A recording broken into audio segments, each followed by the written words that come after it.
Esse é o terceiro vídeo da série A Volta de Jesus é Secreta? O arrebatamento dos salvos será invisível ou visível? Para melhor entendimento do vídeo, assistam os dois primeiros vídeos da série que se encontram na descrição. Vamos lá então. A volta de Jesus é dividida em duas fases? Irmãos, não existe nenhuma indicação na Bíblia de que a volta do Senhor seja dividida em duas fases. Pelo contrário, a Bíblia diz em Hebreus capítulo 9, versículos 27 e 28. E assim como aos homens está ordenado morrerem uma só vez, vindo depois disto o juízo, assim também Cristo, tendo se oferecido uma vez para sempre para tirar os pecados de muitos, aparecerá segunda vez sem pecado aos que o aguardam para a salvação. Hebreus capítulo 9, versículos 27 e 28. Vejam, assim como os homens morrem uma só vez, Cristo aparecerá a segunda vez, ou seja, a primeira vez foi quando ele veio a esse mundo e foi crucificado. A segunda vinda é comparada ao homem morrer uma só vez. Isto é, essa passagem não dá margem para a volta de Jesus em duas fases. Notem, a passagem diz, vindo depois disto o juízo. Não diz, vindo imediatamente o juízo. Vamos agora analisar as passagens usadas para dizer que Jesus voltará secretamente. Primeira, Atos capítulo 1, versículos 9 ao 11. Ditas estas palavras, foi Jesus elevado às alturas, à vista deles, e uma nuvem os encobriu dos seus olhos. E, estando eles com os olhos fitos nos céus, enquanto Jesus subia, eis que dois varões vestidos de branco se puseram ao lado deles.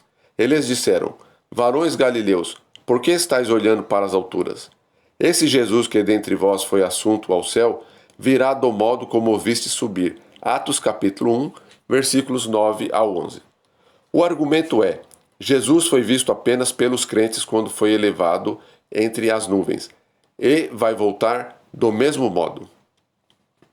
Estudando a Bíblia por completo, fica fácil entender que Jesus virá do mesmo modo como ele subiu, no sentido que ele virá entre as nuvens do céu, como veremos mais adiante nesse vídeo.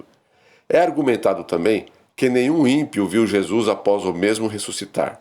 Argumento esse fácil de refutar, pois as primeiras testemunhas da ressurreição de Cristo foram os soldados romanos, os quais eram ímpios, pois até aceitaram suborno para não testemunharem que Jesus ressuscitou. Basta conferir em Mateus capítulo 28, versículos 1 ao 15. Segundo, a volta de Jesus será no abrir e piscar de olhos, como diz 1 Coríntios capítulo 15, versículos 51 e 52. Eis que vos digo um mistério, nem todos dormiremos, mas transformados seremos todos, num abrir e fechar de olhos, ao ressoar da última trombeta. A trombeta soará, os mortos ressuscitarão incorruptíveis, e nós seremos transformados. 1 Coríntios capítulo 15, versículos 51 e 52. Contudo, a passagem não diz que a volta de Jesus será no abrir e piscar de olhos, mas que os corpos dos salvos serão transformados em um abrir e piscar de olhos. Terceira, a volta de Jesus será rápida como um relâmpago, como dito em Mateus capítulo 24, versículo 27. Porque, assim como o relâmpago sai do Oriente e se mostra até no Ocidente, assim há de ser a vinda do Filho do Homem. Mateus capítulo 24, versículo 27. Fica fácil ver aqui que a comparação da volta de Jesus com o relâmpago é com a visibilidade do relâmpago, e não com a velocidade. Tanto é que o argumento atual é que a volta de Jesus será tão visível quanto o relâmpago, mas só para os salvos. Entretanto, a passagem não diz só para os salvos. Pelo contrário, no versículo acima é dito, vede que vos tenho predito. Portanto, se vos disserem, eis que ele está no deserto, não saiais, ou ei-lo no interior da casa, não acrediteis. Mateus capítulo 24, versículos 25 e 26. Isto é, a volta de Jesus será visível como um relâmpago para todos.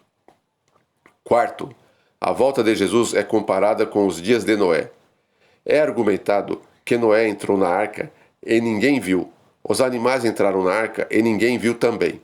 Para isso, citam Mateus capítulo 24, versículos 38 e 39, que diz: até o dia em que Noé entrou na arca e não o perceberam.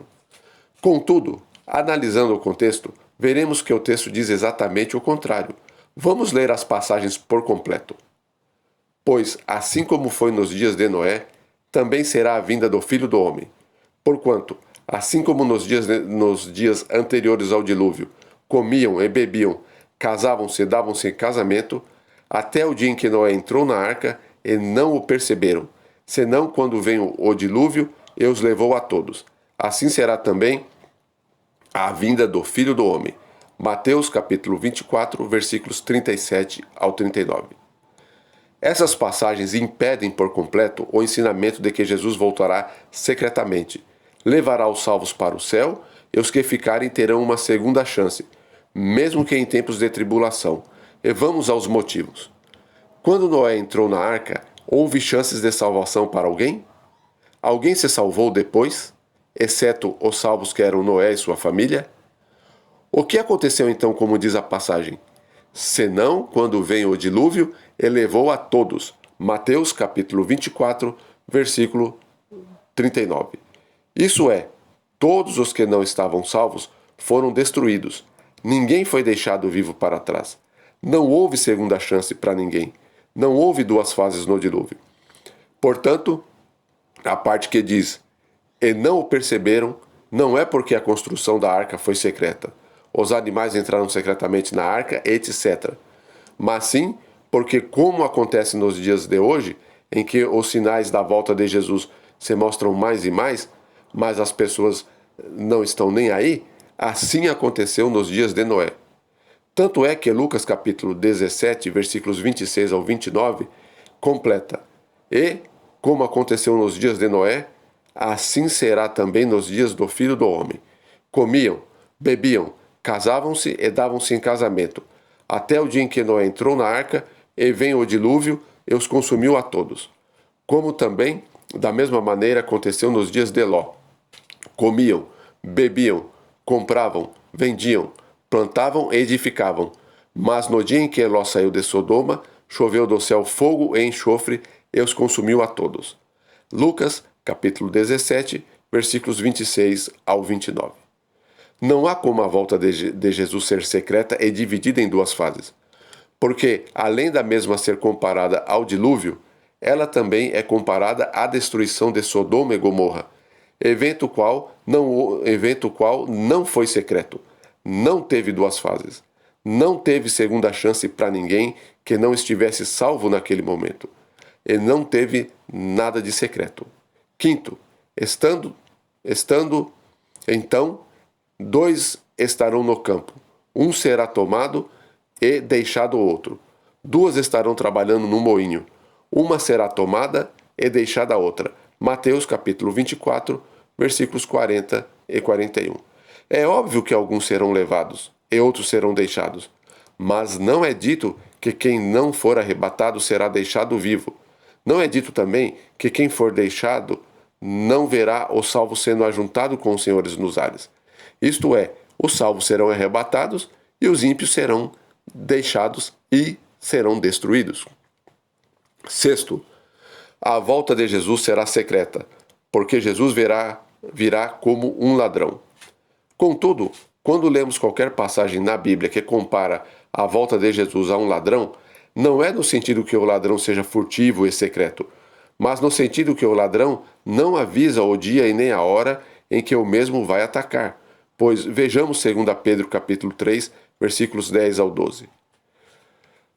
Mas o dia do Senhor virá como ladrão de noite, no qual os céus passarão com grande estrondo, e os elementos ardendo se desfarão, e a terra e as obras que nela há se queimarão. Havendo, pois, de perecer todas estas coisas, que pessoas vos convém ser em santo trato e piedade, aguardando e apressando-vos para a vinda do dia de Deus, em que os céus em fogo se desfarão e os elementos ardendo se fundirão. 2 Pedro capítulo 3, versículos 10 ao 12. Como visto, Essas passagens também mostram que é impossível que a volta de Jesus seja secreta. Alguém tenha uma segunda chance depois, porque após os salvos serem arrebatados, tudo será destruído. Sétimo, a igreja não passará pela grande tribulação. Para isso citam Apocalipse capítulo 3, versículo 10. Como guardaste a palavra da minha paciência, também eu te guardarei da hora da tentação que há de vir sobre todo o mundo para tentar os que habitam na terra. Apocalipse capítulo 3, versículo 10.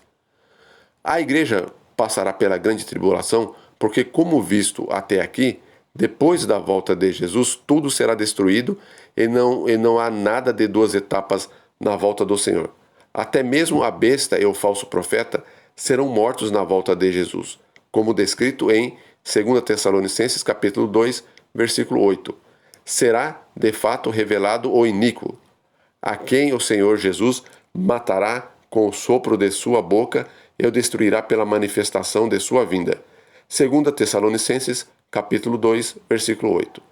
Se o iníquo será destruído na volta de Jesus, como que haverá qualquer tipo de tribulação após? Talvez você possa dizer, sim, o iníquo será destruído na volta de Jesus, mas será na segunda fase. Irmãos, vamos ler o contexto por completo, iniciando no versículo 1. Irmãos, no que diz respeito à vinda de nosso Senhor Jesus Cristo e à nossa reunião com Ele, nós vos exortamos. 2 Tessalonicenses, capítulo 2, versículo 1.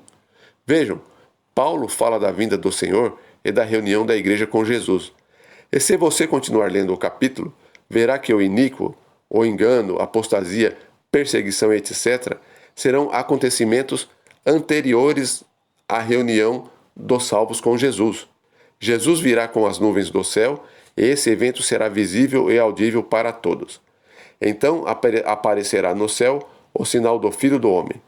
Todos os povos da terra se lamentarão e verão o Filho do Homem vindo sobre as nuvens do céu com poder e muita glória.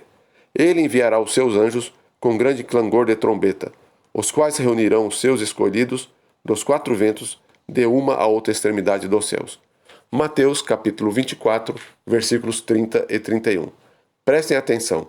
Todas as tribos da terra lamentarão e verão Jesus voltar. E depois ele reunirá os salvos. Logo, o arrebatamento não pode ser secreto, pois todos verão Jesus.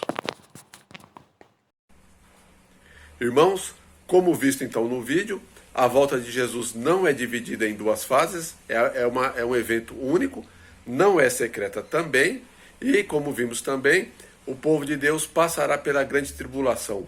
E assim como Deus guardou o seu povo no Egito, quando o Egito recebeu as 10 pragas, assim Deus guardará o seu povo nos últimos dias da grande tentação que virá sobre o mundo.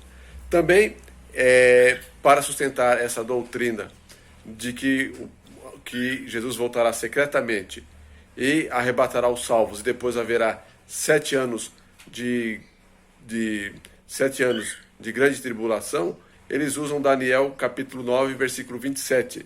Mas ali, Daniel capítulo 9, versículo 27, onde diz que ele fará cessar o sacrifício e as ofertas de manjares, está se referindo a Jesus. Quando Jesus morreu na cruz, ele fez cessar então o sacrifício de cordeiros e as ofertas de manjares. Para você saber mais sobre Daniel 9, 27, aqui na descrição do vídeo está um vídeo feito pelo irmão Everton Ricardo, que fala sobre a profecia das 70 semanas. Uma profecia fantástica e espetacular que fala exatamente o tempo que Jesus viria a este mundo e faria cessar o sacrifício e a oferta de manjares, porque aqueles sacrifícios do Antigo Testamento de cordeiros, bodes, etc., representavam a Jesus, e quando Jesus morreu, tais sacrifícios já não são mais necessários. No próximo vídeo, nós vamos então fazer o seguinte: no próximo vídeo, nós vamos falar a respeito da volta de Jesus, mas da forma correta. Vamos falar a respeito do que vai acontecer quando Jesus voltar, o que vai acontecer também depois que Jesus voltar, mas dessa vez da forma correta. Que Deus abençoe a todos e não se esqueçam de inscrever no canal e dar o like. Quando você se inscreve no canal e dá o like, você fortalece o canal e faz com que essa mensagem chegue a mais pessoas. Também não se esqueçam de se inscrever no canal do irmão Everton Ricardo, também assistindo os vídeos dele, que são vídeos muito bons, dando like para que o canal do mesmo seja fortalecido. Paz do Senhor a todos.